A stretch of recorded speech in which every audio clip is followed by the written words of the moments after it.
Simone stood at the window of the house that had been her prison for 8 years, watching the moving truck roll up the driveway. Behind it came the silver Mercedes she used to think was hers until the divorce lawyer explained that nothing, absolutely nothing, had ever been in her name. Brandon stepped out of his black BMW, straightened his expensive suit, and smiled that smile she used to find charming. Now it just looked cruel. He wasn't alone. Tiffany emerged from the passenger seat, her blonde hair catching the afternoon light, wearing designer clothes that Simone recognized as coming from their joint credit card. The one that turned out to be his card all along. Behind them, 2 more cars pulled up. A lawyer and the movers Brandon had hired to strip the house of every single thing he had ever purchased during their marriage. Simone's phone buzzed. A text from Brandon: "I'm here to collect what's mine. I hope you've packed your personal items. Everything else stays with the truck." She set the phone down and watched him swagger toward the front door. Her hands should have been shaking. Her heart should have been racing. She should have been terrified, angry, or at least sad. Instead, a small smile played at the corners of her lips. The doorbell rang. Simone took one last look around the house. The leather couch Brandon had chosen, the dining table where she ate alone most nights, the abstract art on the walls that she never liked but he insisted was an investment. She felt nothing. She walked to the door and opened it. "Simone," Brandon said, his voice dripping with false sympathy. "I know this is hard, but we had an agreement." "We did," she replied calmly. "Come in." His eyes narrowed, confused by her composure. He had expected tears. Maybe begging. Definitely anger. Tiffany shifted uncomfortably behind him, her confident smile faltering. "Is this some kind of game?" Brandon asked, stepping inside. "You know I'm taking everything, right? The house is mine. The car is mine. The furniture, the appliances, even the TV. All mine. You signed the papers." "I did sign the papers," Simone agreed. "I signed every single one. Your lawyer made it very clear what belonged to you. So you understand you're leaving here with nothing?" He crossed his arms, clearly warming up to what he thought would be a satisfying confrontation. "I understand perfectly." Simone picked up her purse and a small box of photo albums, the only thing she had taken from her childhood home. "The movers can take everything. I don't need any of it." Brandon's face twisted in confusion. "You don't need..." "Simone, are you okay?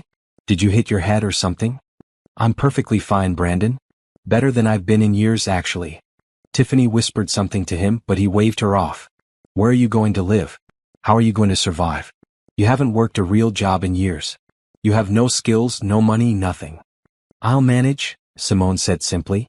The lawyer entered, carrying a clipboard full of papers. "Miss Simone? I need you to verify the inventory list and sign off on each item being removed from the property." For the next 2 hours, Simone calmly walked through the house with the lawyer, checking off items. Brandon followed, making snide comments about how she was probably already trying to figure out which friend would take her in. Tiffany examined the furniture like she was shopping, occasionally saying things like, "Oh, this couch will look perfect in our living room," or, "I always hated those curtains anyway." When they reached the master bedroom, Simone paused only briefly. This was where she had found them 6 months ago, tangled in sheets she had washed that morning. Brandon's clothes mixed with Tiffany's on the floor. The sound of their laughter until they saw her standing in the doorway. "Nothing to say?" Brandon taunted. "No final speech about how I ruined your life?" Simone turned to look at him fully for the first time since he arrived. "You didn't ruin my life, Brandon. You just weren't part of it." His face reddened. "What's that supposed to mean?" "It means exactly what I said." She signed the final paper and handed the clipboard back to the lawyer. "We're done here. Where's your car?" Brandon asked suddenly. "The Range Rover should be in the garage. I returned it to the dealership last month. It was in your name anyway, remember? I didn't want to deal with the hassle." "Returned it?" He looked genuinely shocked. "How have you been getting around?" "I bought my own car. A nice one." Simone picked up her box of photos. "Is there anything else, or can I go now?"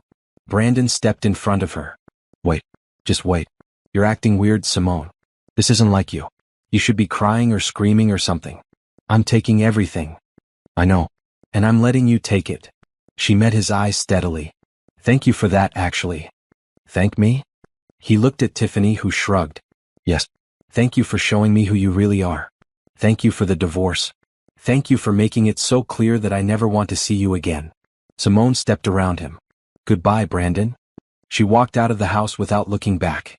Behind her, she heard Brandon sputtering to Tiffany, trying to make sense of what just happened. The movers had already loaded half the furniture into the truck. Neighbors stood on their lawns watching the spectacle. A few waved at Simone sympathetically, probably thinking she was being thrown out with nothing. Simone smiled at them and waved back. Her car, a brand new Mercedes Midnight Blue, bought and paid for with her own money, waited at the curb. She had parked it there deliberately in full view. As she unlocked it with the key fob, she heard Brandon's voice behind her. Simone. Wait. Where did you get that car? She turned, still smiling. I bought it. Have a good life, Brandon. She drove away, leaving him standing in the driveway of the empty house, his face pale with confusion. In her rearview mirror, she saw him pull out his phone, probably to call someone who could explain what just happened. Let him wonder, she thought.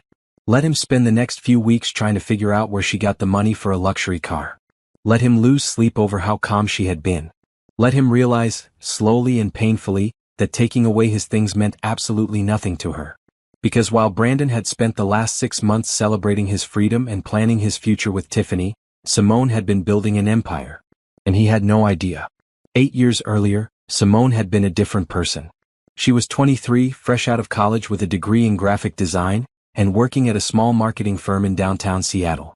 She loved her job, loved the creative energy, loved seeing her designs on billboards and in magazines. She was good at it too. Her boss had just promoted her to senior designer when she met Brandon at a tech industry mixer. He was 27, handsome in an understated way, and passionate about the software startup he was launching with 2 college friends. He talked about changing the world, about making technology accessible, about building something that mattered. Simone found his ambition attractive.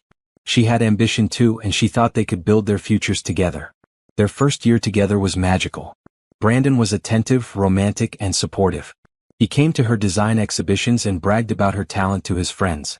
When his startup began to take off, landing its first major investor, he proposed. Simone said yes without hesitation. The wedding was small and perfect. They honeymooned in Italy. When they returned, Brandon suggested she quit her job to help him full-time with the company. Just until we're stable, he said. I need someone I can trust handling the branding and marketing. You're perfect for it. Simone hesitated. She loved her job and had just been offered art director. But Brandon painted such a beautiful picture of them as partners, building something together, that she agreed. She gave her notice and threw herself into his company. For the first 6 months it felt right. She designed their logo, their website, their marketing materials. She attended investor meetings and contributed ideas. Brandon praised her work and told everyone she was the secret weapon behind their success. Then things started to change. The company hired a professional marketing team. Suddenly Simone's designs needed to be approved by people who had never met her. Her ideas were implemented without credit. When she brought this up to Brandon, he said she was being sensitive. You're not an employee, he explained patiently, as if talking to a child. You're my wife. Your contributions are part of our shared success. Isn't that better than some job title? Simone pushed down her discomfort and agreed. After all, the company was doing well. They bought a house. Well, Brandon bought a house, though he told her it was theirs. He insisted on putting only his name on the deed for tax purposes. It's all the same thing, he said. What's mine is yours. Except it wasn't. As the company grew, Brandon grew busier. Meetings ran late. Business trips multiplied.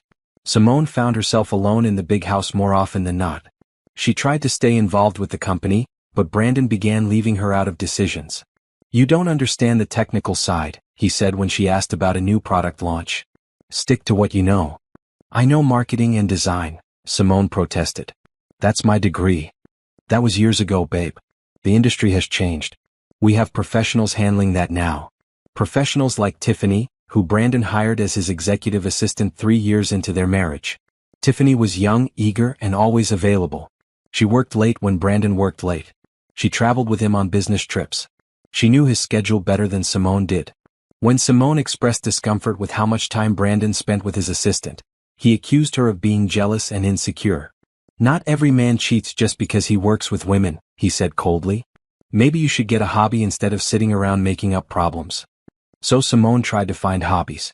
She took cooking classes, joined a book club, volunteered at a local shelter. But nothing filled the growing emptiness.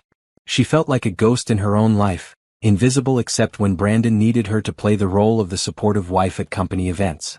She tried to talk to him about going back to work, but he dismissed the idea immediately. Why would you do that? I make plenty of money. You don't need to work. It's not about money. It's about me having my own identity, my own career. Your identity is being my wife. What's wrong with that? Everything. Simone wanted to scream. But she didn't. She swallowed her frustration and tried to be grateful. After all, they had a beautiful home, financial security, and a husband who provided well. Wasn't that enough? It wasn't. The final 3 years of their marriage were the loneliest of Simone's life. Brandon barely spoke to her except to issue instructions or criticize. The house was too messy. Dinner wasn't ready when he got home. She had gained 5 pounds. She spent too much money on groceries. She was too quiet at company parties. She was too loud at company parties. Nothing she did was right. And through it all, Tiffany was always there in the background. The perfect assistant who never made mistakes, who anticipated Brandon's needs before he voiced them, who laughed at all his jokes and made him feel important. Simone wasn't stupid. She knew what was happening long before she caught them. She saw the way Brandon's face lit up when Tiffany called. She noticed the new cologne he wore and the extra care he took with his appearance.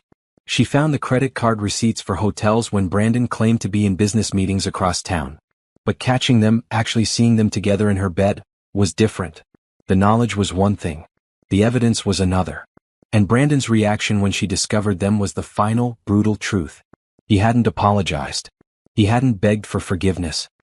He had simply looked annoyed that she came home early. "This is who I am now," he said, pulling on his pants while Tiffany scrambled to cover herself with the sheets. "You've known for months, Simone. Don't act surprised. I'm your wife," she had whispered. "You're a wife who contributes nothing. Tiffany actually helps me. She understands the business. She makes me better. You just exist." Those words had cut deeper than the affair itself. You just exist. Simone had left the room, gone to a hotel, and called a lawyer the next morning. Brandon didn't fight the divorce. In fact, he seemed relieved. But when his lawyer laid out the settlement, Simone finally understood how trapped she had been. The house was his. The cars were his. The bank accounts were his. The retirement funds were his. Even the dishes and furniture were his because he had bought them with his money, and Simone hadn't worked in 8 years. She had no recent job history, no income, no assets of her own. "You understand," Brandon's lawyer had said with false sympathy, "that my client was the sole earner throughout the marriage. While you may be entitled to temporary spousal support, you have no claim to the business or property." Simone's lawyer fought for 6 months of spousal support and walking away without debt. It was better than nothing, but not much. The day the divorce was finalized, Brandon had sent her a text. "Hope you learned something from this. Next time, contribute." She had learned something. Just not what he thought.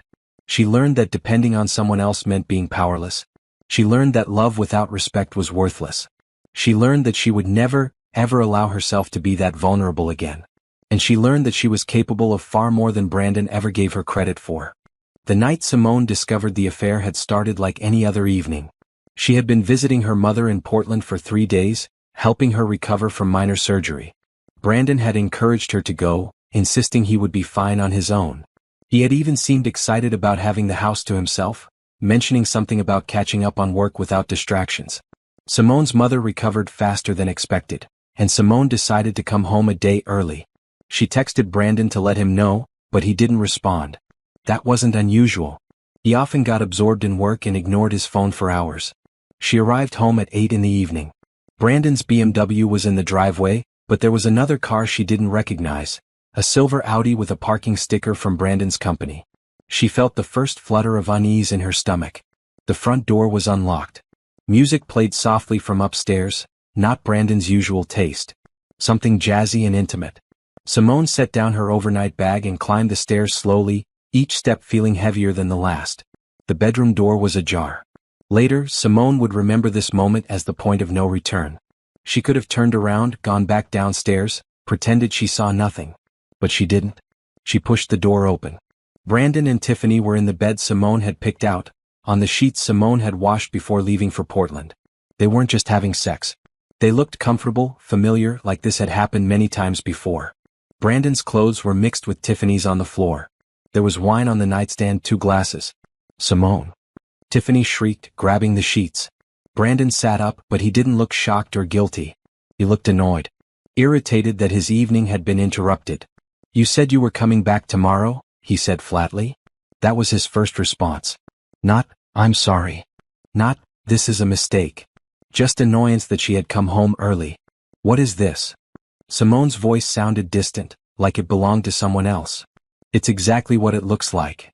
Brandon got out of bed, completely unconcerned about his nakedness, and started pulling on his pants. Simone, we need to talk. You're sleeping with your assistant. In our bed. See, that's the problem. You keep saying our. This is my bed. In my house. Paid for with my money. He buttoned his shirt slowly, deliberately. And Tiffany isn't just my assistant. She's been more of a partner to me than you've been in years. Simone felt like she was watching the scene from outside her body. How long? Does it matter? How long, Brandon? He sighed like she was being tedious. 2 years. Maybe more. I don't know exactly. 2 years. While Simone was cooking his dinners, attending his company events, supporting his success. 2 years of lies. Tiffany understands me, Brandon continued. She gets the business. She works as hard as I do. She contributes something. What do you contribute, Simone? I'm your wife. You're a title. That's all. You walk around this house all day doing nothing, spending my money, and acting like you're entitled to it. His voice grew harder. You know what Tiffany does? She closes deals. She brings in clients. She makes me money. What do you make me? I gave up my career for you. Brandon laughed bitterly. You gave up a job at a tiny marketing firm. You act like you sacrificed some huge career, but you were nothing special. You were a junior designer who made decent logos. That's it. Each word was a knife. You asked me to quit. You said we'd build the company together. I needed free labor to get started. You were useful then. You're not useful now. He finished dressing and looked at her with something close to pity. Look, I didn't plan for you to find out this way, but maybe it's better. We're done, Simone. I want a divorce. Tiffany had wrapped herself in the sheet and was watching the exchange nervously. Brandon, maybe we should. No, she needs to hear this. He turned back to Simone. I'm going to be generous. I'll give you 6 months to figure out your life. You can stay in the guest room until you find somewhere to go. I'll even pay for your apartment deposit. But after that, you're on your own. This is my home too, Simone whispered. No, it's not. It was never yours. Check the deed. Check the car registration. Check every bank account. Nothing is in your name, Simone. You own nothing. You are nothing without me. The words landed like physical blows. Simone stood frozen, unable to process what was happening. I'll call my lawyer tomorrow, Brandon said, moving toward the door. Come on, Tiffany. Let's go to your place. Tiffany scrambled to gather her clothes, avoiding Simone's eyes. As she passed, Simone caught the scent of her perfume, expensive, distinctive. She recognized it. It was the perfume Brandon had given Simone for her birthday last year. Except Simone had never worn it because she was allergic to strong scents. Now she understood. The perfume had never been for her at all. They left her standing in the bedroom, and Simone heard their footsteps on the stairs, their voices in the foyer, the front door closing. Brandon's car started and pulled away. Simone sank onto the floor, her back against the wall. She sat there for hours, watching the room grow dark around her. Her mind raced through 8 years of marriage, seeing every moment differently now. The late nights. The business trips. The way Brandon had slowly, methodically isolated her from friends and career until she had nothing of her own. You are nothing without me. Was she? She tried to inventory what she had. No job. No recent work experience. No money saved in her name. No career to return to. No assets. No power. She had given Brandon everything, and he had given her nothing in return. Not even the dignity of an apology. At midnight, Simone finally moved. She went to the guest room, grabbed a bag and packed some clothes. She called a hotel and booked a room. Then she called an attorney.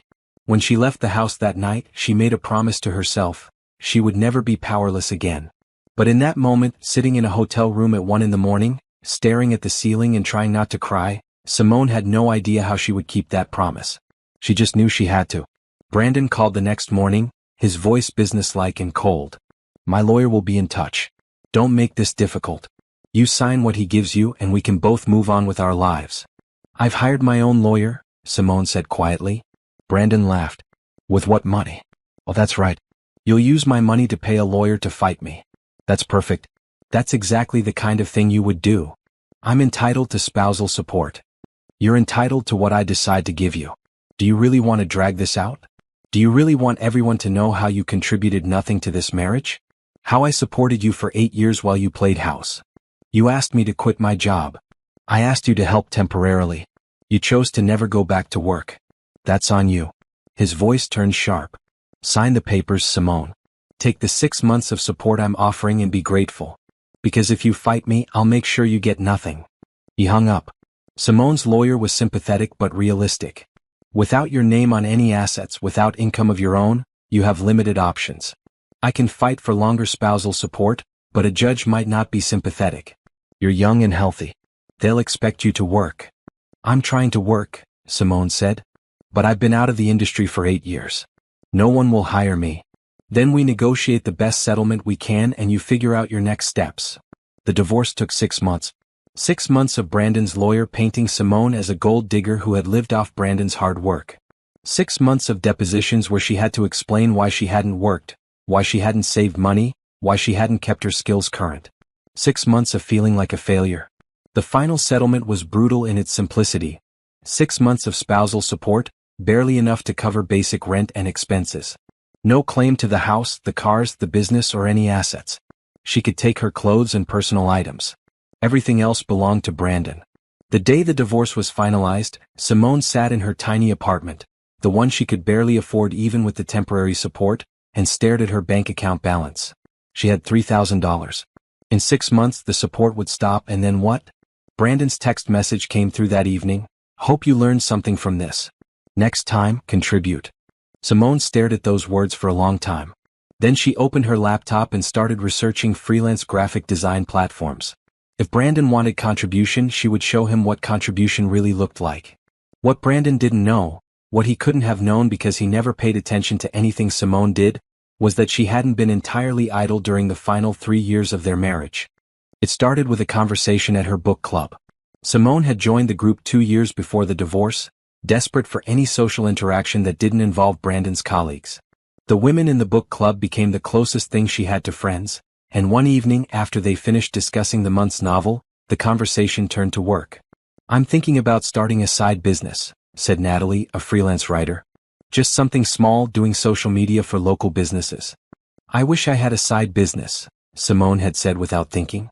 I feel like I'm losing my mind just sitting at home all day. What did you do before you got married? Asked another member, Rita. Graphic design. I worked at a marketing firm. I actually loved it. So why don't you do freelance design work? Natalie had asked as if it was the most obvious thing in the world. Brandon wouldn't like it. The women exchanged glances. Rita spoke carefully. Does Brandon need to know about everything you do? That conversation planted a seed. Simone went home and looked up freelance design platforms. Sites where designers could bid on projects, build portfolios, work remotely. She could do this from home during the long empty days when Brandon was at work. He would never need to know. But first she needed somewhere to work. The house felt wrong, too full of Brandon's presence, too monitored by his occasional work-from-home days. So Simone did something she had never done in her marriage. She made a decision without asking permission. She found a small shared workspace in a building downtown. Just a desk in a common area, nothing fancy, but it was hers. She paid for it with money from the household account, burying the expense in grocery bills and household supplies. Brandon never checked the actual receipts. He just glanced at the total and assumed she was spending it all on food. The workspace became Simone's refuge. She started taking on small projects. Logo designs, business cards, simple websites. The money was minimal at first, but Simone didn't care about the money. She cared about the work. About remembering who she used to be. She opened a bank account Brandon didn't know about, using her maiden name. Every payment went into that account. She never touched the money, just let it accumulate. It felt like building a life raft, one small deposit at a time. Her skills had gotten rusty during her years away from the industry, but Simone worked hard to catch up. She took free online courses in the latest design software. She studied current design trends. She forced herself to be better than she had been 8 years ago. Slowly, her client base grew. Small businesses became medium businesses. She landed a contract with a local restaurant chain to redesign their menu and branding. The project took months and paid $5,000. Simone cried when the payment hit her account. It was the first substantial money she had earned in years. Brandon never noticed. He barely spoke to her by this point in their marriage, usually coming home late and going straight to his office. On the rare occasions he asked what she had done that day, Simone said she had gone shopping or met with friends. He never questioned it. The year before their divorce, Simone took the biggest risk of her life. She registered her own design business, Simone Carter Design Studio. She used her maiden name, Carter, and listed her workspace address. She built a professional website showcasing her portfolio. She started reaching out to larger clients. And then she caught Brandon with Tiffany and everything changed. During the divorce, when Brandon's lawyer was painting Simone as someone who had done nothing for 8 years, Simone sat in silence. She could have mentioned her freelance work, but some instinct told her to wait. Let Brandon and his expensive lawyer think she was helpless. Let them believe their own story about her being useless. Because while they were focused on taking away everything Brandon had given her, they weren't paying attention to what she had built herself. The day after the divorce was finalized, Simone went to her workspace and looked at her bank account. Between her freelance earnings and careful saving, she had $40,000. It wasn't a fortune, but it was hers. She had 6 months of spousal support ahead of her. 6 months when Brandon would assume she was struggling, maybe working a minimum wage job, maybe living with family. 6 months when he wouldn't be paying attention to what she was doing. Simone made a plan. She moved from the shared workspace to a small private office. Still nothing fancy, but it was entirely hers. She upgraded her computer and software. She hired a business consultant to help her develop a growth strategy. She joined professional design organizations and started networking. Then she went after clients. Big clients. Corporate clients. The kind of clients who paid real money for quality design work. Her pitch was simple: high-quality design work at competitive prices, fast turnaround, and personal attention that bigger firms couldn't provide. She emphasized her experience, her creativity, and her flexibility. The first major contract came 3 months after the divorce. A tech startup, not Brandon's thankfully, needed a complete brand identity package. Website, logo, marketing materials, social media templates. They had a tight deadline and a decent budget. Simone worked day and night for 6 weeks. She poured everything she had learned, everything she had been forced to suppress during her marriage, into that project. When she delivered the final products, the CEO called her personally. "This is exactly what we needed. Better than we imagined. Can you handle our ongoing design needs?" Absolutely. That retainer contract paid $3,000 a month. Simone added 2 more clients in month 4. Then 3 more in month 5. By month 6, when Brandon's spousal support was about to end, Simone was making more money than she had at her old marketing firm job. She bought a car, used but reliable. She moved from her cramped apartment to a nice condo. She hired an assistant. And Brandon had no idea. Why would he? He had blocked her number after the divorce. He never asked mutual acquaintances about her. He was too busy with Tiffany and his company to waste time thinking about his failed marriage. That was exactly what Simone was counting on. Because the business she was building wasn't just about making money. It was about proving something. To herself. To Brandon. To every person who had ever underestimated her. She could contribute. She could succeed. She could thrive. Without him. The 6 months following the divorce were the strangest period of Simone's life.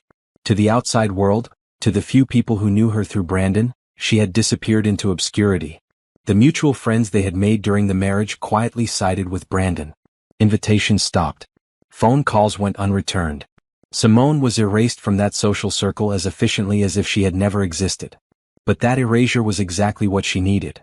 Every morning, Simone woke up in her modest apartment and felt something she hadn't felt in years: purpose. She would make coffee, review her project list, and head to her office. The workspace was small but efficient. A desk, a high-end computer, 2 large monitors, and walls she had painted a calm sage green. Her first major breakthrough came in week 2 of her newly independent life. The tech startup that hired her was thrilled with her work and referred her to 3 other companies. By week 4 she had a waiting list. Simone worked 12-hour days, but they felt nothing like the exhausting, empty days of her marriage. This exhaustion came with accomplishment. Every logo she designed, every website she built, every brand she helped create was proof of her value. Not as someone's wife. Not as someone's support system. As herself. She developed a reputation for being fast, reliable, and creative. Client reviews on her profile praised her ability to understand their vision and execute perfectly. One CEO wrote, "Simone took our vague ideas and turned them into a brand identity that perfectly captures who we are. She's worth every penny and more." By month 2, Simone had to hire help. She brought on Janelle, a young designer fresh out of college who reminded Simone of herself 8 years ago. Janelle was talented, eager, and afraid of being good enough. Simone mentored her gently, sharing everything she had learned. "You're really good at this," Janelle said one day, watching Simone work on a complex logo design. "Did you always know you wanted to do design?" "I did it for years before I took a break," Simone said carefully. She never talked about Brandon or the divorce. That life was sealed off, separate from who she was becoming. "Why did you take a break?" "Because I forgot that I was good at it. I let someone convince me that other things were more important." Simone looked at Janelle seriously. "Don't ever let anyone make you smaller than you are. Not a boss, not a partner, not anyone." In month 3, Simone landed the contract that changed everything. She was scrolling through project listings on a professional platform when she saw it.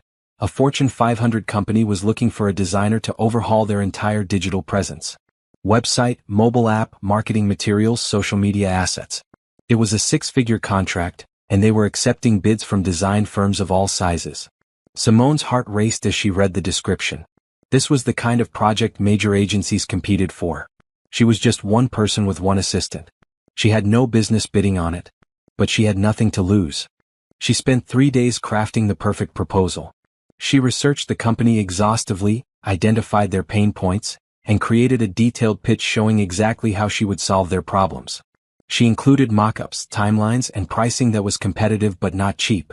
She emphasized her personal attention and flexibility, things a huge agency couldn't offer. Then she submitted the proposal and tried not to think about it. 2 weeks later she got a call. "Miss Carter? This is Patricia Wright from Heritage Industries. We've reviewed your proposal for our digital redesign project. We'd like to schedule a meeting to discuss moving forward." Simone had to sit down. Heritage Industries. She had researched them thoroughly. They were a multi-billion-dollar corporation. And they wanted to meet with her. The meeting went perfectly. The executives loved her ideas, her approach, and her timeline. They appreciated that she would be personally handling the project rather than farming it out to junior designers.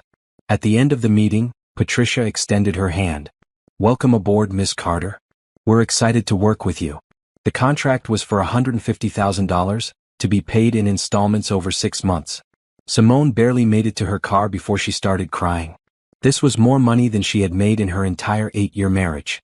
She called her mother, the only person who knew what she had been building. "Mama, I got it. The big contract. The one I told you about." Her mother's voice was thick with tears. "Oh baby, I'm so proud of you. I knew you could do it. I always knew." Simone worked harder than she had ever worked in her life.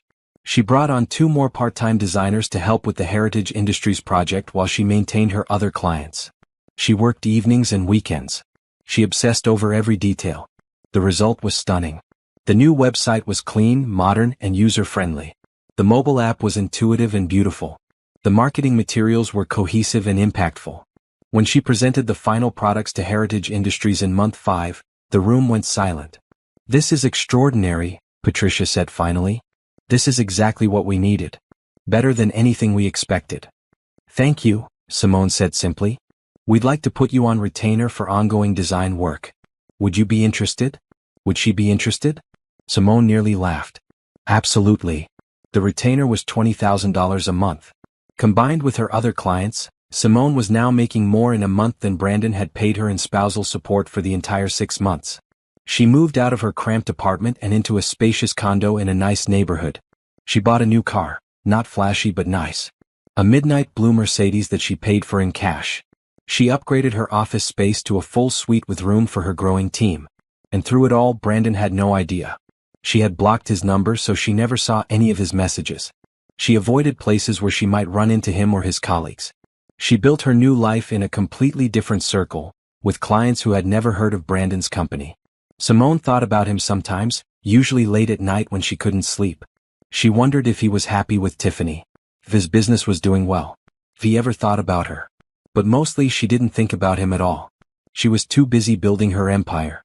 By the end of month 6, Simone Carter Design Studio had 15 active clients, a team of 5 designers, and a reputation as one of the most innovative boutique design firms in the city. Simone had been invited to speak at 2 industry conferences. Her portfolio was featured in design magazines. Corporate recruiters were calling her weekly, trying to poach her for in-house positions at major companies. She turned them all down. She would never work for someone else again. The day Brandon's final spousal support payment hit her account, Simone looked at the money and smiled. She didn't need it anymore. She had built something bigger than anything Brandon had ever given her.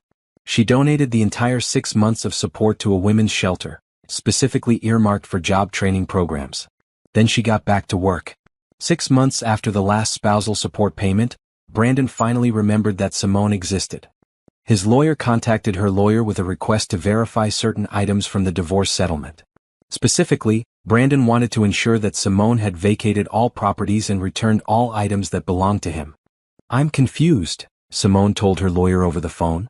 "I haven't been in that house since the day after the divorce. I took my clothes and photos. That's it." Apparently, there's a question about the house itself. It seems Mr. Hudson is ready to sell the property, and he wants to make sure there are no legal complications. There are no complications. He can do whatever he wants with that house. But Brandon didn't stop there.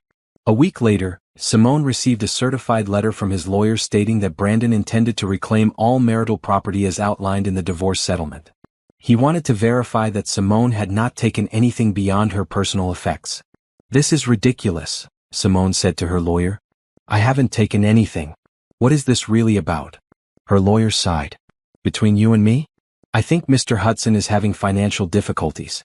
He may be liquidating assets. He probably wants to make sure he can sell the house and contents without any claims from you." Simone found that interesting.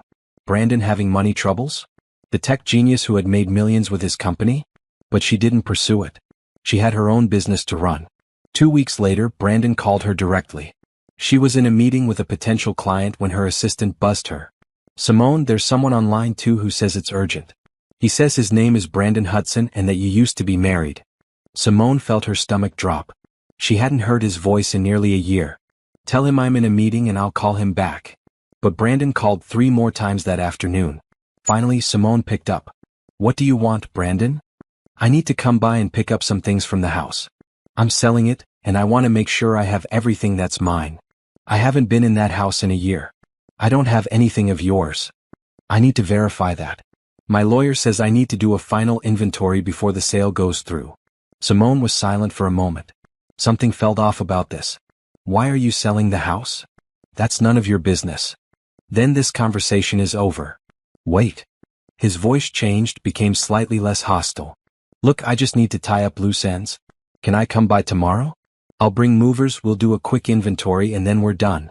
You never have to see me again." That actually sounded good to Simone. Fine. 10 a.m. She hung up before he could respond. That night, Simone barely slept. She kept thinking about Brandon showing up at the house she hadn't seen in a year. The house that had been her prison. She thought about facing him again, seeing Tiffany again, reliving the humiliation of the divorce. Then she thought about her business, her condo, her car, her team, her success. And she realized something important. She wasn't afraid of him anymore. The next morning, Simone dressed carefully. Not too fancy, not too casual. She wanted to look put together but not like she was trying to impress anyone. She drove to the old house in her Mercedes, parking it prominently on the street where Brandon couldn't miss it. She arrived at 9:45 and stood outside, looking at the house with fresh eyes. It looked the same, elegant, expensive, cold. She had never loved this house. It had never felt like home. Brandon pulled up at exactly 10 a.m. in his BMW. Behind him was a large moving truck and a car carrying his lawyer. And then another car. Tiffany. Simone watched as they all climbed out. Brandon looked the same, maybe a little more tired around the eyes, but still put together in his expensive suit. Tiffany looked nervous, hovering near Brandon like she wasn't sure she should be there. "Simone," Brandon said, his voice artificially friendly. "Thanks for meeting us. You said this would be quick. It will be. We just need to verify the inventory and move everything out." "Move everything out?" Simone frowned. "I thought you were selling the house furnished." "Change of plans. I want everything. It all belongs to me anyway." Understanding dawned. This wasn't about selling the house. This was about something else. Brandon wanted to see her break down, to see her beg for the furniture and belongings she had lived with for 8 years. Simone looked at him for a long moment, then smiled. "Okay." Brandon blinked. "Okay? That's it. That's it. Take everything. I don't need any of it." His face twisted in confusion. "You don't need, Simone, this is everything. The couch, the beds, the dishes, the TV. Everything. You're okay with this?" "I'm fine with it." Tiffany whispered something to Brandon, but he waved her off. Where are you living? How are you surviving? I'm doing great, actually. Simone pulled out her keys and walked past him to unlock the front door. The movers can start whenever they're ready. For the next 2 hours, Simone watched as Brandon's movers stripped the house. They took every piece of furniture, every appliance, every decoration. Brandon followed them around, pointing out items and making comments to Tiffany about where things would go in their new place. The new condo is smaller, he said at one point, clearly wanting Simone to hear. But it's in a better location. More suitable for our lifestyle. Simone said nothing. She simply sat on the front steps, scrolling through emails on her phone and occasionally signing paperwork for Brandon's lawyer. When they reached the master bedroom, Brandon paused. This is where you found us. Remember? Simone looked up from her phone. I remember. Does it hurt? Seeing all of this go? Not particularly. Come on, Simone. You can drop the act. This has to bother you. I'm taking everything. She stood up and walked to where he stood in the bedroom doorway. Brandon, I need you to understand something. You're not taking anything that matters to me. This stuff. She gestured at the furniture. I never chose any of it. You did. Every piece of furniture, every decoration, every dish. All yours. I didn't care about it when we were married, and I certainly don't care about it now. So you're just going to start over with nothing? I'm not starting over with nothing. Simone smiled. I'm continuing with everything I built myself. Brandon's eyes narrowed. What does that mean? It means I don't need your furniture, your house, or your money. I have my own. Oh, please. You're probably waitressing somewhere and living in some tiny apartment. Don't act like you're doing well. I'm not acting. Simone checked her watch. Are we almost done here? I have a conference call at 2. A conference call? Brandon scoffed. For what? Your book club. For my business. The words hung in the air. Brandon stared at her. What business? My design firm. Simone Carter Design Studio.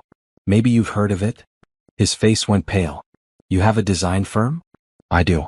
I've had it for a while now. It's doing very well. Tiffany had joined them in the hallway. Brandon, didn't your company just... Shut up, Tiffany, Brandon snapped. He turned back to Simone. A design firm. That's cute. I'm sure it's a little freelance thing you run from your kitchen table. Actually, I have an office. And a team of 5 designers. We specialize in corporate branding and digital design. Brandon laughed, but it sounded forced. Right. Corporate branding. Sure. You don't have to believe me. But it's true.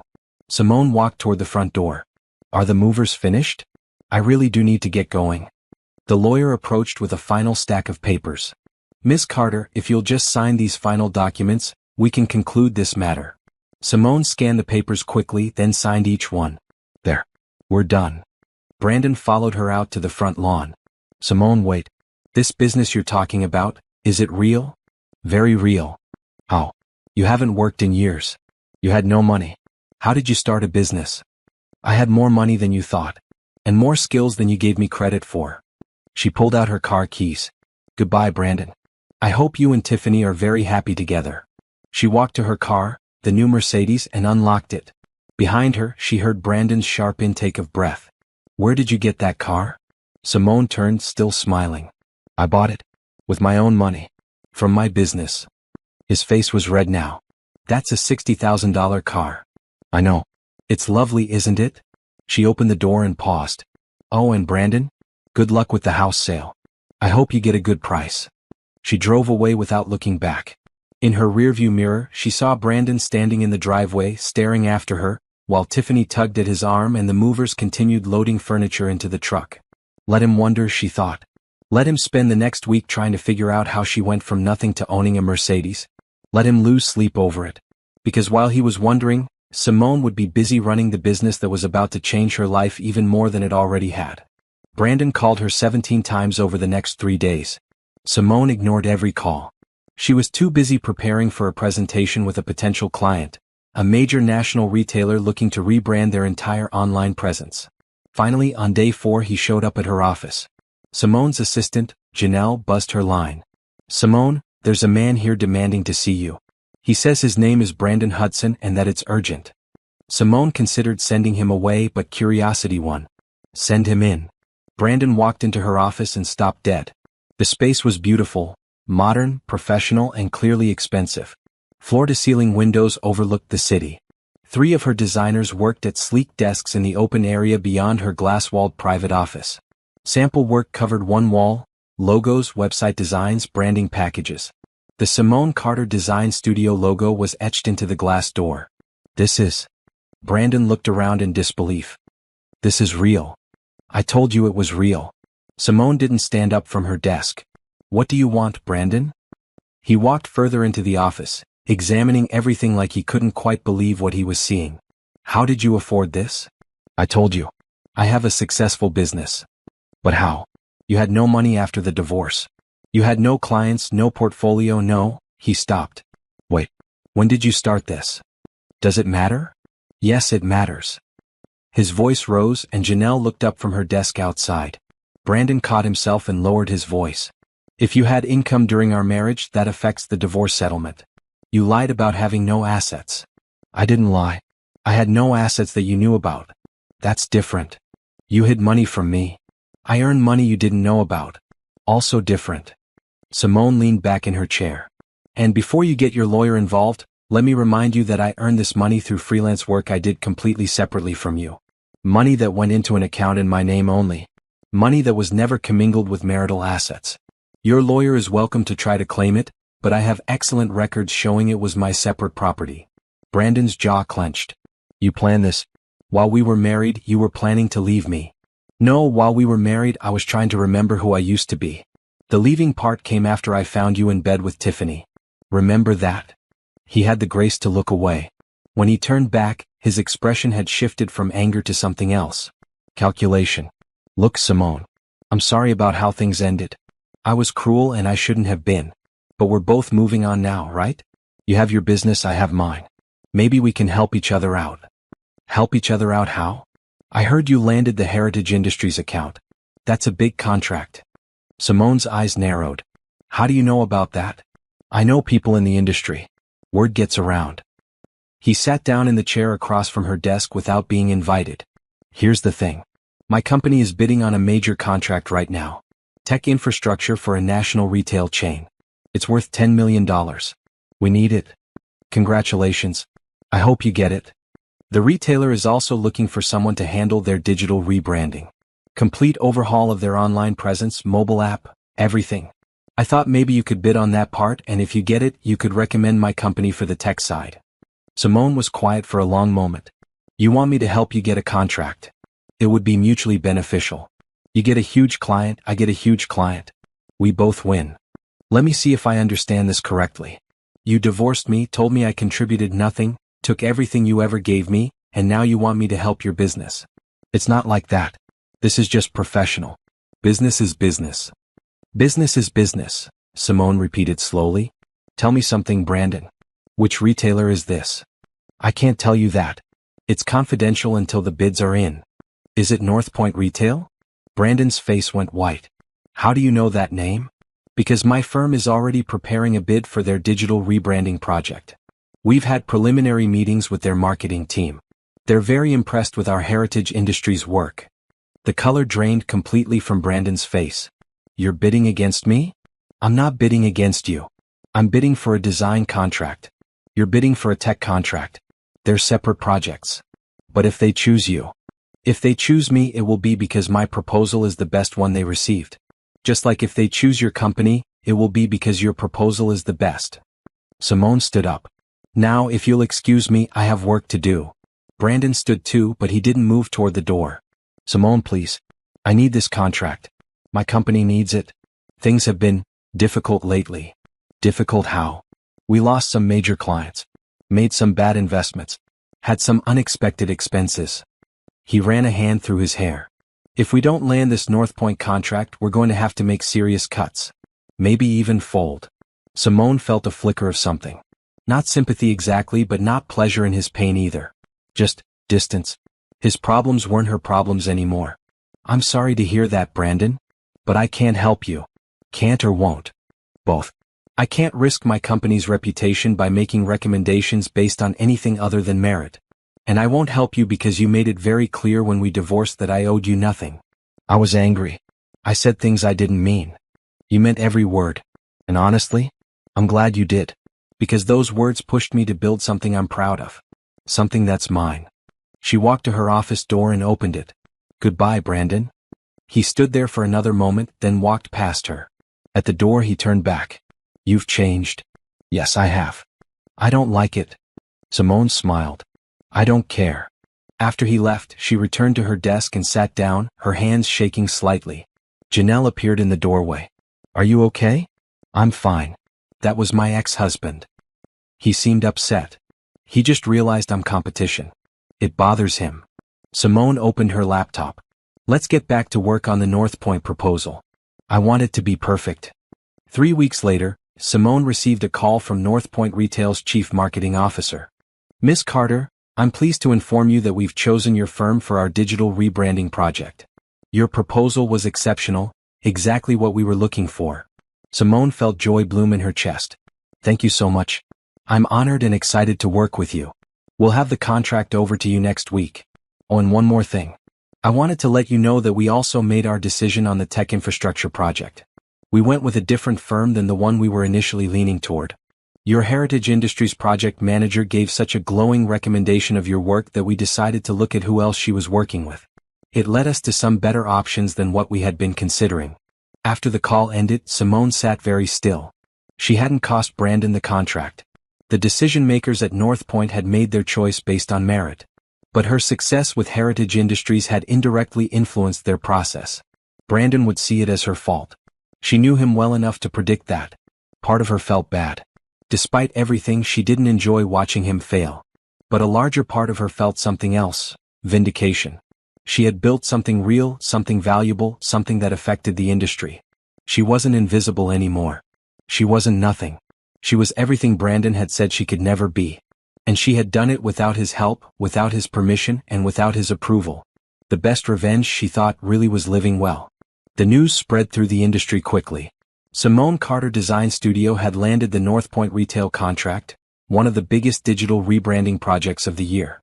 Articles appeared in design publications, praising her innovative approach and rapid rise in the industry. Interview requests poured in. Simone accepted several interviews, carefully crafting her story to focus on the work rather than her personal life. But some interviewers pressed for details about how she started her firm. I had been away from design for several years, she told one journalist. Personal circumstances. But I realized I had to get back to what I loved. So I started small, took on freelance projects, built a portfolio, and grew from there. It's inspiring, the journalist said. A comeback story. What kept you going during the difficult times? Simone thought about that question carefully. I think I had something to prove. Mostly to myself. I needed to know that I could do this, that I was good enough, that I had value beyond what other people told me I had. Every project I completed was proof that I was right.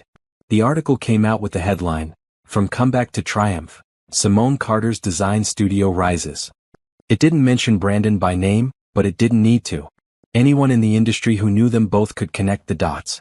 The same week the article published, news broke that Brandon's company had lost the North Point contract to a competitor. The industry gossip mill went into overdrive. People whispered about financial troubles at Hudson Tech, about investors pulling out, about employees being laid off. Simone heard the rumors but tried not to pay attention. She was too busy preparing for the North Point project, which would require months of intensive work. She hired 2 more designers and a project manager to handle the expanded workload. Then Brandon showed up at her office again. This time he didn't ask permission. He pushed past Janelle and burst into Simone's office while she was in a meeting with her team. You did this, he shouted, pointing at her. You cost me that contract. Simone's designers froze. Her project manager, Aaron, a former military man who didn't rattle easily, stood up. Sir, I need you to leave. I'm not leaving until she explains what she did. Simone held up a hand to Aaron. It's okay. Everyone, please give us the room for a moment. Her team filed out, shooting concerned looks back at her. When they were alone, Simone closed the door and turned to Brandon. I didn't do anything to you, Brandon. The hell you didn't? North Point chose some no-name tech firm over us, a company with a proven track record. The only reason that happened is because you poisoned them against us. I never spoke to North Point about your company. Not once. Then how do you explain it? Maybe your proposal wasn't as good as you thought. Maybe they found someone better. Maybe this isn't about me at all. Simone sat down at her desk, deliberately calm. Brandon, I'm sorry your company is struggling. I truly am. But you can't blame me for your business problems. I can when those problems started the moment you showed up as competition. I've been competition for a year. You just didn't notice until now. She met his eyes steadily. And even if I had influenced North Point's decision, which I didn't, why would that be wrong? You're the one who told me that business is business. That success matters more than sentiment. I'm just applying the principles you taught me. Brandon's face was red with fury. I made you. Everything you have because of me. I supported you, I gave you a comfortable life, You controlled me. You isolated me. You convinced me I was worthless. And then when I finally found the courage to leave, you took everything. Simone's voice was quiet but firm. I didn't cost you that contract, Brandon. But even if I had, you would have deserved it. You vindictive. I'm not vindictive. I'm successful. There's a difference. She stood up. Now please leave my office before I call security. Brandon stared at her, breathing hard. Then his expression shifted, became almost pleading. Simone, please. If you could just, maybe put in a good word for us with some of your clients. You have connections now. You could help. No. Just one recommendation. That's all I'm asking. The answer is no, Brandon. I won't compromise my professional reputation to fix your problems. But we used to be married. Doesn't that mean anything? It used to mean everything. You made sure it means nothing now. She walked to the door and opened it. Goodbye, Brandon. Don't come to my office again. He left, but not before giving her a look of pure hatred. Over the next month, the situation at Hudson Tech deteriorated rapidly. Simone heard through industry contacts that Brandon had to lay off 30% of his staff. Major clients started jumping ship. Investors were demanding explanations. Then Tiffany left him. Simone learned this from an unexpected source, Tiffany herself. She called Simone's office one afternoon asking to meet. Against her better judgment, Simone agreed. They met at a coffee shop, neutral territory. Tiffany looked tired and years older than when Simone had last seen her. Thank you for meeting me, Tiffany said, stirring her coffee nervously. I wasn't sure you would. I'm not sure why I did, Simone replied honestly. What do you want? I wanted to apologize. For what I did. For the affair. For everything. Simone studied her. Why now? Because I finally understand what you went through. Brandon and I moved in together after you left. At first it was great. He was charming and attentive and made me feel special. But then, Tiffany's voice trailed off. Then it became what you experienced. He criticized everything I did. Nothing was good enough. He needed to control everything. And when his business started failing, he blamed me. I'm sorry to hear that. I left him last week. I couldn't take it anymore. And I realized that I helped him do to me what he did to you. I was the other woman. I judged you for not being good enough, for not contributing, for not making him happy. And now I see that none of it was true. It was always him. Simone took a sip of her coffee, processing this. I appreciate the apology, Tiffany. But I need you to understand that it doesn't change what happened. You made choices. So did Brandon. So did I. We all have to live with those choices. I know. I wanted you to know that I was wrong. About everything. Okay. Simone started to gather her things. Wait, Tiffany said. Can I ask you something? How did you do it? How did you go from where you were after the divorce to this? She gestured vaguely at Simone's expensive clothes, her confidence, her success. Simone thought about that question. I stopped waiting for permission to be good enough. I stopped letting other people define my worth. And I worked harder than I've ever worked in my life. She stood up. You can do it too, Tiffany. You don't need Brandon. You never did. She left Tiffany sitting in the coffee shop and went back to her office, back to her work, back to the life she had built. That evening, as she reviewed the latest designs for North Point, her phone rang. A known number. She almost didn't answer, but something made her pick up. Hello? Simone Carter? The voice was male, professional. This is Robert Chin from Venture Capital Partners. We've been following your company's growth with great interest. We'd like to discuss potential investment opportunities. Simone sat up straighter. Investment in my company? Yes. We see significant potential for expansion. Would you be open to a meeting? Would she be open to a meeting? Simone almost laughed. 6 months ago, she had been taking everything she owned from Brandon's house in one small box. Now venture capitalists wanted to invest in her company. I'd be very interested, she said. Let's set something up. After the call ended, Simone stood at her office window, looking out at the city lights. She thought about Brandon and his failing company, about Tiffany rebuilding her life, about the journey that had brought her to this moment. She felt no satisfaction in Brandon's struggles. Just distance. His choices had led him here, just as her choices had led her to success. The best revenge really was living well. And Simone was just getting started. The meeting with venture capital partners changed everything. Robert Chin and his team offered to invest $5 million in Simone Carter Design Studio in exchange for 25% equity. They saw potential for national expansion, predicted that with proper funding and strategic growth, the company could become a major player in the design industry. Simone negotiated for weeks, bringing in a business attorney and financial advisor. She refused to give up more than 20% equity and insisted on maintaining majority control. The investors agreed, impressed by her savvy negotiation skills. The investment allowed Simone to move her firm into a larger office space, hire 15 more employees, and open a second location in New York. She developed a training program for young designers, remembering her own struggles to rebuild her skills. She created a mentorship initiative for women returning to the workforce after career breaks. 6 months after the investment, Simone Carter Design Studio was one of the fastest-growing design firms in the country. Major corporations competed for spots on her client list.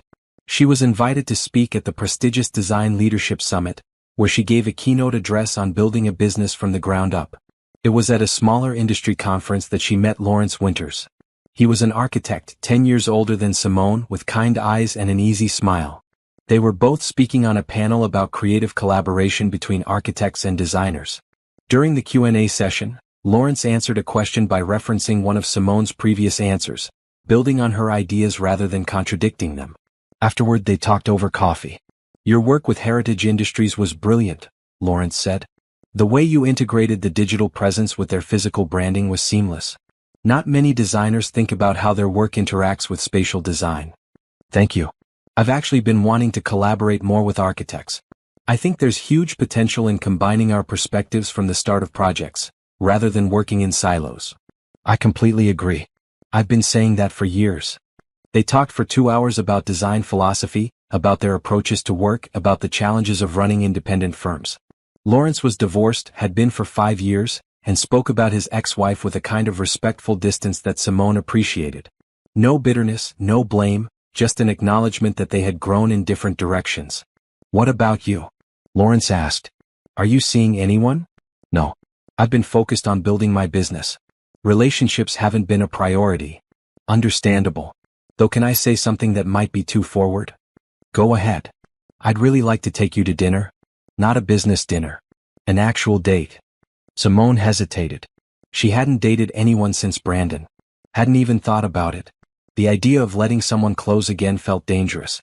But Lawrence was looking at her with genuine interest, no pressure, no expectation. Just an invitation. "Okay," she said. "I'd like that." Their first date was simple, dinner at a quiet restaurant followed by a walk through the city. Lawrence asked about her work, her goals, her life. He listened when she talked and didn't try to dominate the conversation. When Simone mentioned that she had gone through a difficult divorce, he nodded sympathetically but didn't press for details. "I'm sorry you went through that," he said simply. "Divorce is hard even when it's the right decision." They dated slowly, carefully. Lawrence never pushed for more than Simone was ready to give. When she explained that she wasn't ready to move fast, that she needed to maintain her independence, he understood completely. "I'm not trying to change your life," he told her on their third date. "I like your life exactly as it is. I'm just hoping to be part of it, not take it over." 6 months into their relationship, Lawrence met Simone's mother. The two of them bonded immediately over their shared love of old jazz music and their protectiveness of Simone. "He's good," Simone's mother told her later. "He respects you. He sees you. That's rare." "I know, Mama. You're not afraid of this?" "Terrified," Simone admitted. "But in a different way than before. With Brandon, I was afraid of losing myself.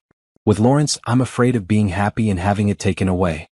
But I'm learning that fear doesn't have to stop me." Lawrence proposed a year into their relationship, but not in the traditional way. They were working on a joint project. A corporate campus where Simone's firm was handling all digital and visual branding while Lawrence's firm designed the physical space. One evening, reviewing plans in Simone's office, Lawrence set down his pencil and looked at her seriously. I have a question that's not about the project. Okay. What would you think about getting married? Simone blinked. That's quite a question. I know. And before you answer, I want to be clear about what I'm asking. I'm not asking you to change your life, your business, or your independence.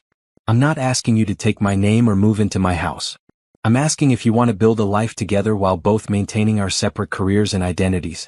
I'm asking if you trust me enough to be partners in all the ways that matter. Simone thought about that question for a long time. Can I think about it? Of course. Take all the time you need. 3 months later, Simone said yes. They had a small wedding with close friends and family. Simone kept her name. They bought a new house together, putting both names on the deed. They maintained separate offices for their respective firms while collaborating on joint projects when it made sense. It was nothing like her marriage to Brandon. This felt like true partnership. A year after her marriage to Lawrence, Simone Carter Design Studio was valued at $30 million. The firm had expanded to 4 locations, employed over 50 people, and worked with half of the Fortune 500 companies. Simone had been featured in Business Week as one of the top entrepreneurs under 40. She had been invited to teach a masterclass at a prestigious design school. She stood in her corner office, the one with floor-to-ceiling windows overlooking the city, and thought about the journey that had brought her here. From a woman with 1 box of photos and $3,000 to a successful CEO with a thriving business and a healthy relationship. Lawrence came into her office carrying 2 cups of coffee. You look contemplative. Just thinking about how much has changed. For the better? Definitely for the better. She accepted the coffee and kissed him. Thank you for being patient with me. I know I wasn't the easiest person to date. You were worth the patience. You still are. Her assistant buzzed. Simone, you have a visitor in the lobby. He doesn't have an appointment, but he says it's important. His name is Brandon Hudson. Simone exchanged glances with Lawrence, who raised an eyebrow. Want me to stay? No, it's okay. I'll handle it. I'll be in my office if you need me. Lawrence squeezed her hand and left. Simone took a deep breath, then told her assistant to send Brandon up. He looked terrible. His suit was rumpled, his face haggard, his eyes red. The confident, cruel man who had taken everything from her was gone. In his place was someone broken. Thank you for seeing me, he said quietly. What do you want, Brandon? I wanted to.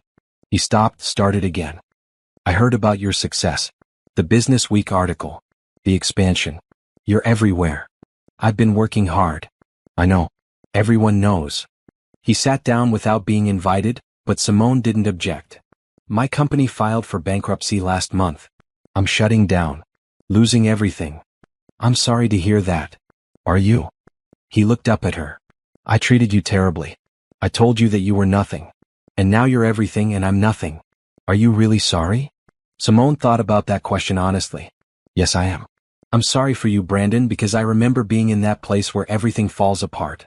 It's awful. But I'm not sorry about my success. I earned it. I know you did. He rubbed his face. I didn't come here to ask for help. I know you wouldn't give it and I don't deserve it anyway. I needed to see you. To tell you that I was wrong about everything. I appreciate that. You were always talented. Always capable. I was threatened by that, so I made you smaller. Made you doubt yourself.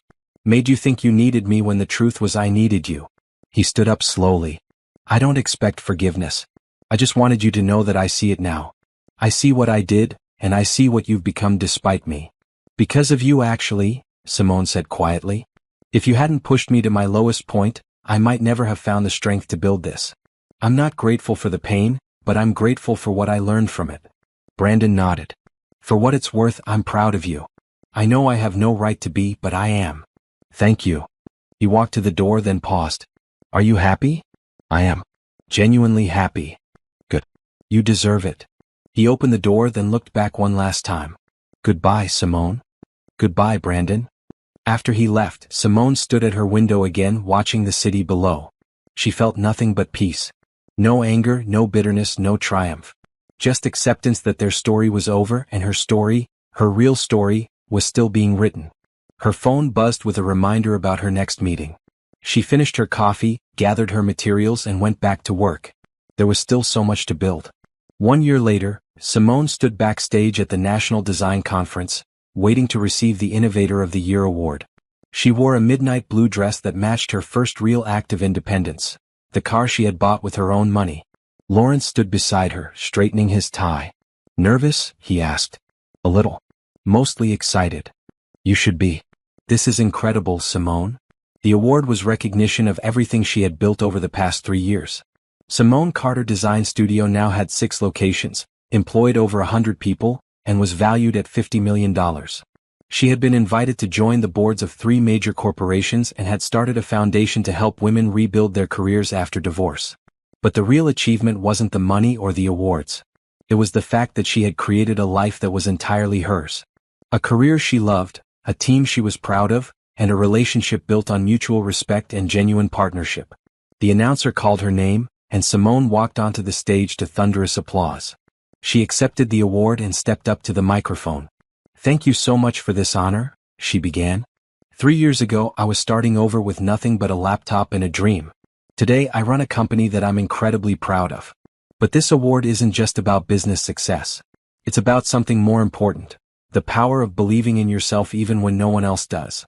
She looked out at the audience, seeing hundreds of designers and entrepreneurs, all at different stages of their journeys.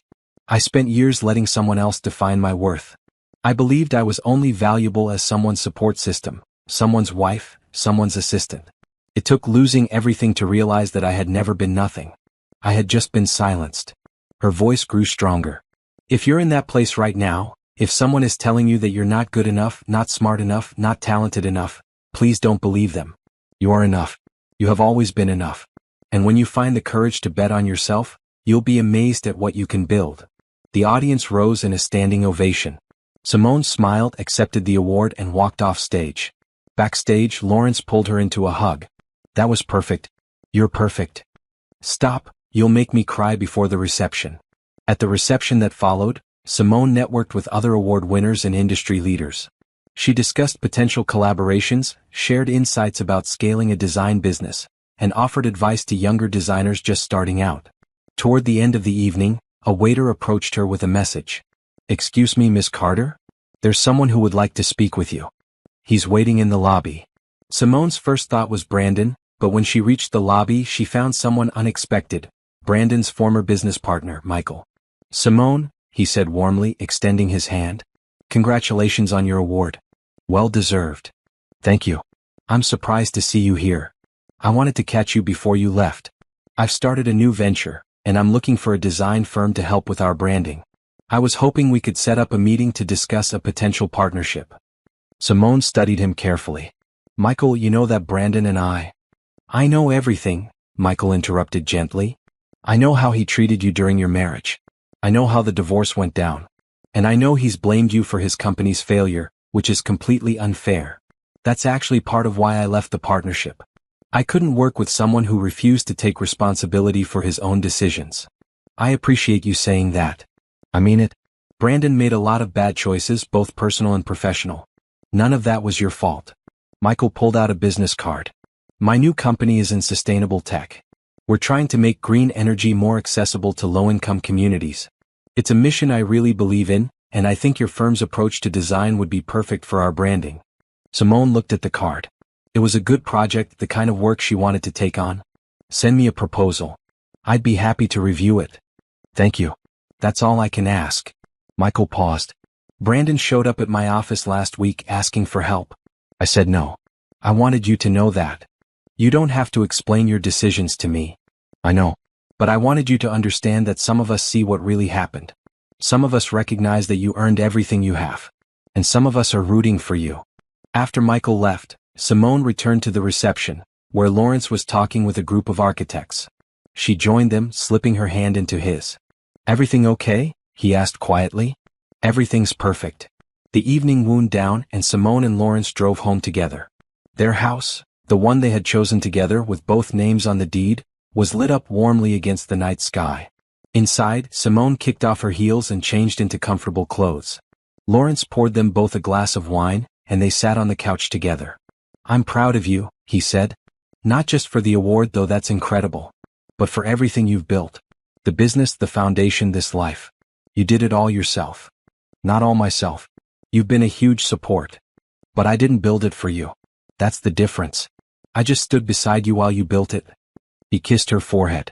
That's what partners do.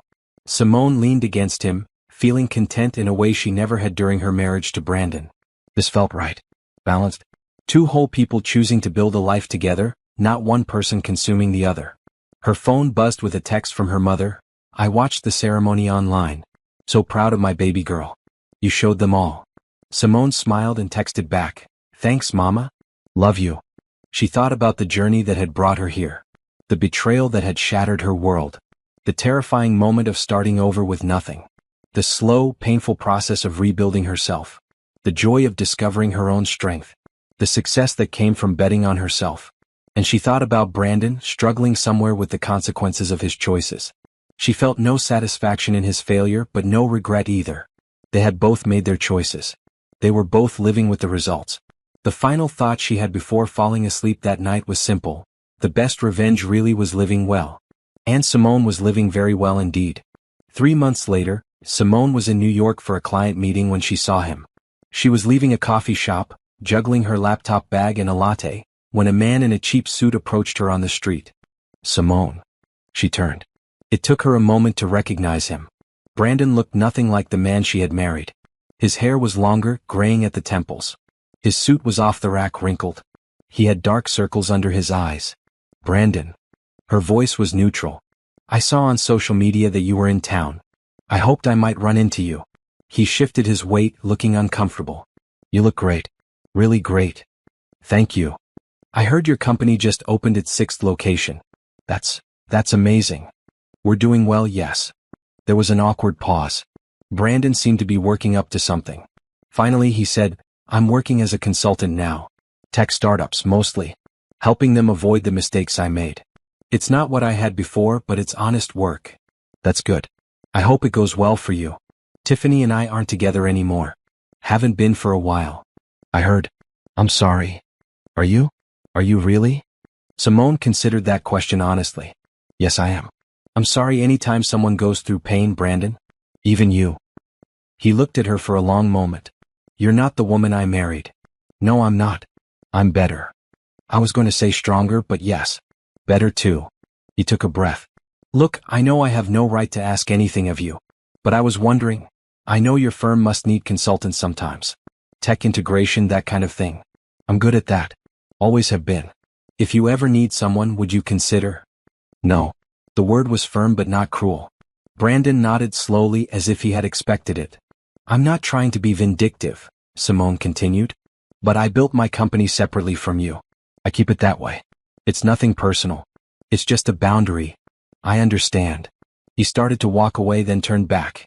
For what it's worth, I should have valued you when I had the chance. You were always special. I just couldn't see it. Or maybe I could see it and it scared me. I don't know. But I'm sorry. For all of it. Simone nodded, accepting the apology without owing him anything in return. Take care of yourself, Brandon. You too, Simone. You deserve everything you have. He walked away, disappearing into the crowd of New York pedestrians. Simone stood there for a moment, holding her coffee, watching him go. She felt nothing but peace. She pulled out her phone and texted Lawrence, running into old ghosts. Reminded me how lucky I am to have you. See you tonight. His response came immediately, lucky is mutual. Love you. Simone smiled, not the polite smile she had given Brandon, but a real, genuine smile that reached her eyes. Then she headed to her client meeting, walking with the confidence of someone who had built everything she had, lost everything that didn't matter, and kept everything that did. The revenge she had taken wasn't about making Brandon suffer. It was about making herself succeed. And that success was sweeter than any petty vengeance could ever be. She had won. Not by defeating him, but by becoming the best version of herself. And that was the most satisfying ending of all.